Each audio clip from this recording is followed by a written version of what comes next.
دنیا سجا لینے سے مفتی بن کر دین کی ٹھیکیداری نہیں ملتی. یہ جھوٹ بولنا, اگر یہ تم نے کام کیا, اگر یہ 2 نمبری تھی تو تم اس میں ملوث کیوں ہوئے؟ اور اگر ہو گئے تو اسی ٹائم کیوں نہیں بولے؟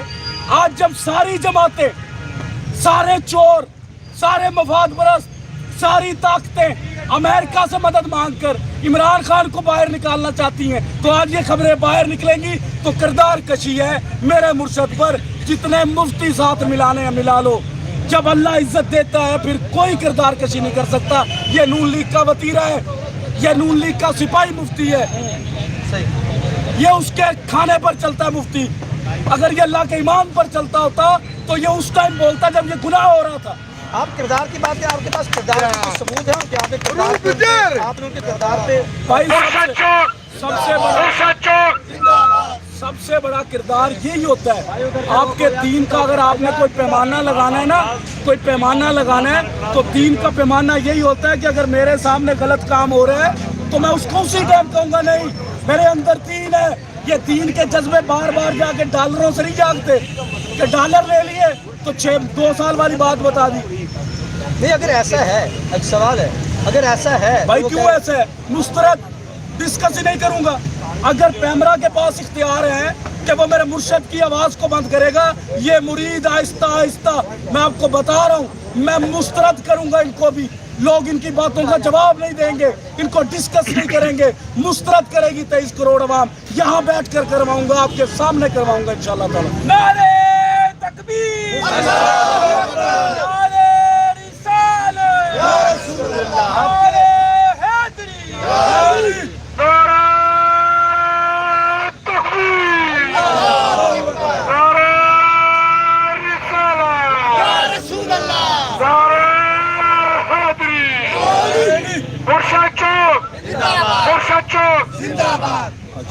مرشد صاحب یہ بتائیے گا کہ مفتی صاحب کے بارے میں آپ کی پی ٹی اے کے کارکن کہتے ہیں کہ جو مفتی صاحب نے نہیں بتایا, میں آپ کو تھوڑا سا بتا دیتا ہوں شاید آپ کے ذہن میں آ جائے, کہ مفتی صاحب خود جو ہے وہ قابل اعتراض جو ہے وہ ویڈیوز دیکھتے ہیں.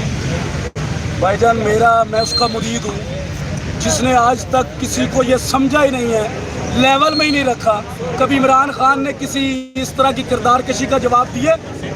میں اس کا مرید ہوں. میرا بھی ایک لیول ہے, میرا بھی ایک سٹیٹس ہے. اگر پاکستان نہیں پوری دنیا میں عمران خان کا پہلا مرید ہوں تو میرا سٹیٹس ہے کہ میں اپنے الفاظ ایک شعور کے دائرے میں بولوں گا, اور میں اس کا جواب دوں گا جس کا جواب میرا مرشد دے رہا ہے یا جس کی جواب میرے ملک کی ضرورت ہے.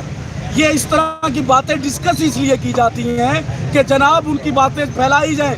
میں پھیلانے والا نہیں ہوں, میں وہ پھیلاؤں گا جو 16 سال سنے اور جو آگے سنتا رہوں گا. نیگیٹو چیز نہ میں سنتا ہوں نہ میں بتاتا ہوں, لیکن میں نے آپ کو شارٹ لفظ میں بتا دیا کہ اس کا بیک گراؤنڈ اٹھا لے, آپ کو سارے جواب مل جائیں گے اور اللہ بے نقاب کرے گا. آخری سوال, کیا ابھی تک مرشد کی طرف سے کوئی پیغام آیا ملاقات کا, یا ابھی تک بھی بیچ میں وہی وڈیرے, وہی جاگیردار, وہی وڈیرے اپنی سازشیں کر رہے ہیں, لڑ رہے ہیں, اندر مر رہے ہیں ایک دوسرے سے کہ فاروق گجر کے ساتھ اگر مڈل کلاس طبقہ خان کے سامنے بیٹھ گیا تو خان تو اللہ کے بندوں عشقینی سے کرتا ہے. اس نے اپنے درد سنا دیے, اس نے تکالیف بتا دی, تو ہماری چھٹی ہے, جھاڑو ہمارے ہاتھوں میں ہونے ہیں, ملک ان لوگوں کے ہاتھوں میں چلا جانا ہے. یہ ڈر ہے. ابھی تک مرشد کی طرف سے ابھی مرشد تک آواز نہیں پہنچا رہے, لیکن کب تک نہیں پہنچے گی؟ 126 دن مرشد بیٹھا ہے تو 396 دن مرید بھی تو بیٹھ سکتا ہے. کیا مسئلہ ہے؟ یعنی ابھی تک آواز پہنچائیں گے تو جائیں گے, نہیں تو جب تک آواز نہیں آئے ہیں تیرے در پہ تو کچھ لے کے جائیں گے, ورنہ آستہ پہ مر جائیں گے. اسی پہ قائم ہے سر, ہم اس پہ قائم ہیں. اور میں آپ کو بتا رہا ہوں کہ یہاں پر لسٹیں مانگی گئی, یہاں پر مجھے بلایا گیا کہ آج وہ افطاری کراتے ہیں. میں نے کہا بھائی میں ایک نظریے پر ہوں, ایک سوچ پر ہوں, ایک مقصد پر ہوں, اور وہ سارا کچھ اگر جا کے شجرہ ملتا ہے تو میرے مرشد سے ملتا ہے. میں اپنے مرشد کے لیے جو کام کیا ہوا ہے اس کو جا کے دکھانا چاہتا ہوں کہ مرشد یہ وہ لوگ ہیں جنہوں نے پاکستان بنایا, یہ وہ لوگ ہیں جن میں سے ضلع شاہ پیدا ہوتے ہیں, یہ وہ لوگ ہیں جن کے وہ درد ہیں, یہ وہ لوگ ہیں جن کی تکالیف ہے, یہ وہ لوگ ہیں جنہوں نے آپ کے لیے مرنا ہے. ان لوگوں نے نہیں مرنا, پراٹھوں والوں نے. ان کا بچہ کبھی ضلع شاہ نہیں بنا, ہمیشہ ہم بنتے ہیں. تو یہ بتائیں گے جس دن آواز پہنچ گئی, ایمان اللہ پر ہے, اعتماد مرشد پر ہے.